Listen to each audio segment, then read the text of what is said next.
All right, so now we'll dive into some unit camping or off-season camping. We were calling it cohort camping as well. So all of those terms, and you find that under adventures and then unit camping, and you're taken to this page.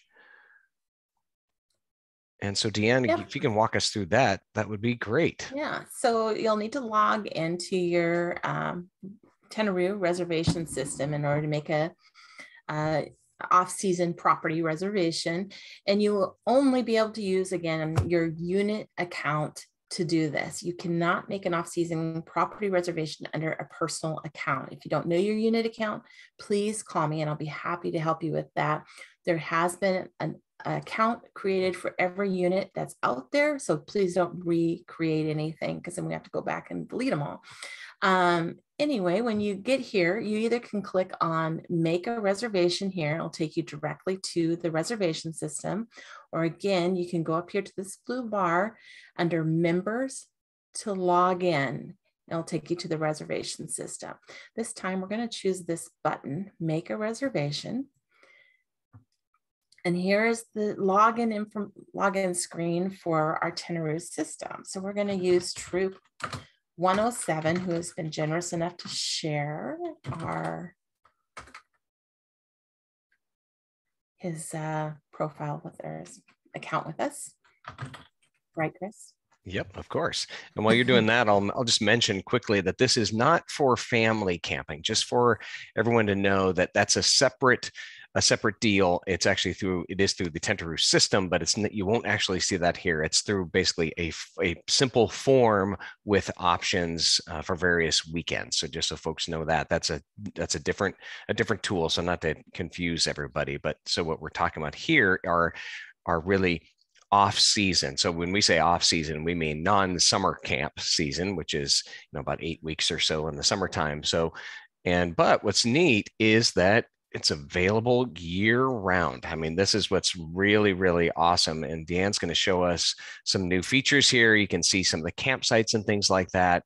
It's really fantastic. I mean, as you'll see here, for those of you who haven't seen this before, you can see all of the properties. Like, look at this. If you've never been to Camp Cooper, Camp Ireland, Camp Lewis, I mean, there are a whole bunch of really fantastic properties. We have an overview on the website, so you can actually see on cpcbsa.org. You can get a little glimpse as to what all the camps are and kind of the options and things like that, because they do have different features, if you will, and especially during the off season, because things are closed up and whatnot. But really, just fantastic opportunities to camp year round, especially when you can't get reservations elsewhere, or recreation.gov is just everything's all booked.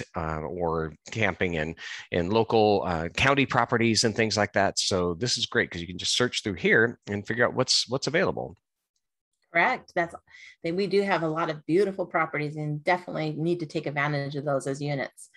So when you sign in, on the left-hand side, we have this sidebar: home, events, and facilities, and cart. Facilities is in blue because we clicked that link on our website, CPCBSA, to take us to the facility reservation. So that's where we are. And this lists all of our facility options that we have that you can rent. Or if you have made your Camp for All goal, all the campsites are free to use. If not, there is a small fee. They are charged by campsite, not by person. So each campsite if you're not Camp for All, if you have not made your Camp for All goal, it is $45 a campsite, which most campsites will accommodate your entire unit, so it's very reasonable. Anyway, you click on facilities. Up here, these are our available location, and this says my trips. So currently there are no upcoming trips planned for this, but we're going to change that. So we're going to go here to my available locations. So let's look at Butte Creek. Do you want to make a reservation at Butte Creek, Chris? Sounds fantastic. Who doesn't want to go out there and see the horses and the animals and hang out at Butte Creek? So at Butte Creek, this is the facility over here on the left-hand side. It tells us the location, the address, and then our council information here, phone number to call us if you have any questions. So the very first thing you're going to need to do when you get in here is you need to see what is available, to see if you can actually make it work on your schedule. So you go to check dates. The green boxes are available dates. The white or gray ones are not available. So, and you can scroll through here to look at the additional dates. If you want to find out more about the Two of Hearts, you can click on it here, and there are some pictures loaded that you can kind of scroll through and see what that campsite actually looks like. And for those of you who have not seen it, these are the new mini Adirondacks, and they sleep 2 people, for those of you who have not been in one before, but they're all brand spanking new because they were all burned up in the wildfires in last year. So it's great. You can actually see where they're located, a bit about where they're located and whatnot, but it's really great to see how they're laid out. And just we're just really grateful for all the help from all those folks who donated to Camp for All and help us rebuild the ranch. That was really amazing. Absolutely. So. Yes. So here it tells you what the capacity is of that campsite. There's 14 2-person mini DACs on there. So let's say you want to, oh gosh, maybe you want to go November 19th or November 5th and 6th is open. So let's make a new trip. So you have to create a trip name. I'm just going to call it Campy. And we decided November 5th to November 6th. And this is not based on amount of people. It's just the campsite, but the rangers would like to have a pretty good idea of how many people to expect in camp. Does not need to be exact numbers, but we need to know, are you planning to bring 50 kids or only 10 kids? They just kind of want to have a general idea. It's contact information. You're going to copy that. You can either copy it from the profile, or you can add a different contact or an additional contact, whatever works for you. And anybody that's on here is going to receive the email communication about this event.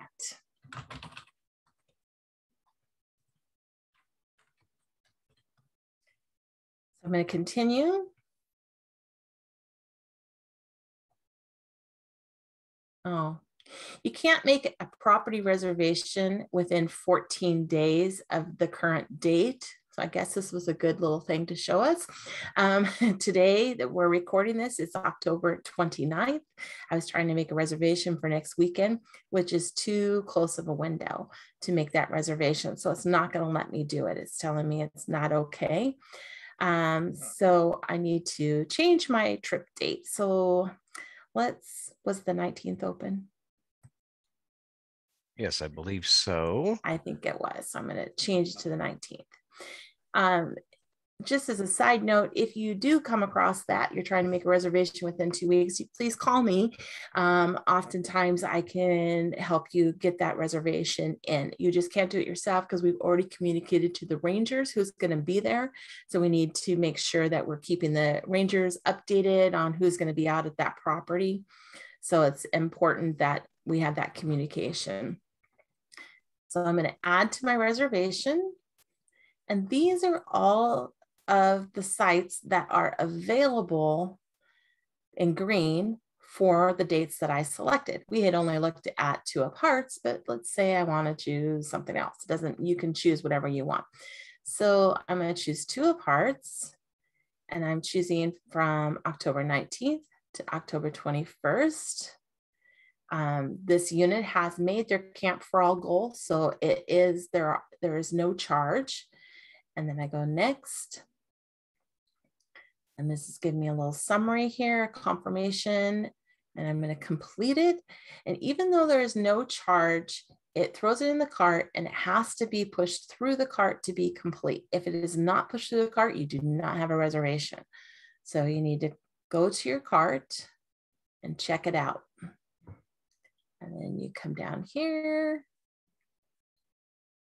and place my order. Now, Chris and I are both the contacts on there, so we'll both receive a confirmation that we made a reservation. And now if you look up here on this blue bar under trips, it populates that there is now one trip scheduled, and I can click on that and there's my trip.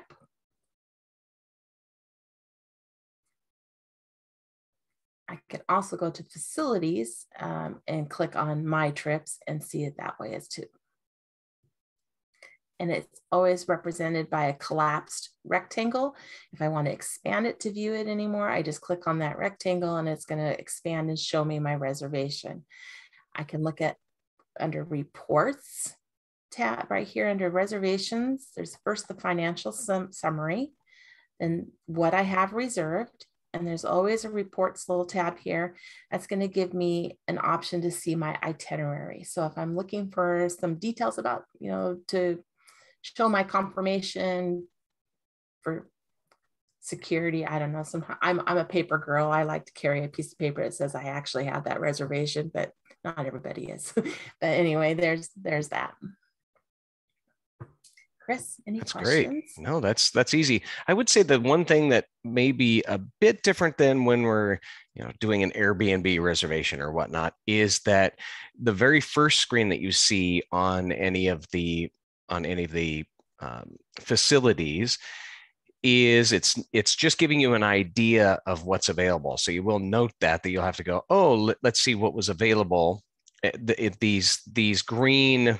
The confusing thing to me was that it wasn't clickable on the green. Like I couldn't just click on these green and add them to my cart. So that's a little bit of an extra step, not horrendous, but just so everybody knows that this is just giving you an idea of what's available, what's upcoming. You can kind of scroll through the months and things like that, but just sort of, make note of it on a piece of paper or whatnot. Say, oh, look, okay, I can make a reservation. And good to know that you have to be more than 14 days out to do it through here, or we can call otherwise. But so just so folks know, this gives you an idea of what's available, what the dates are open.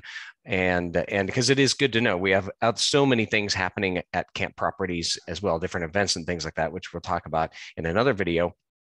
But it's good to know that you do need to just actually look and see what's available, then make your reservation from there. Yeah.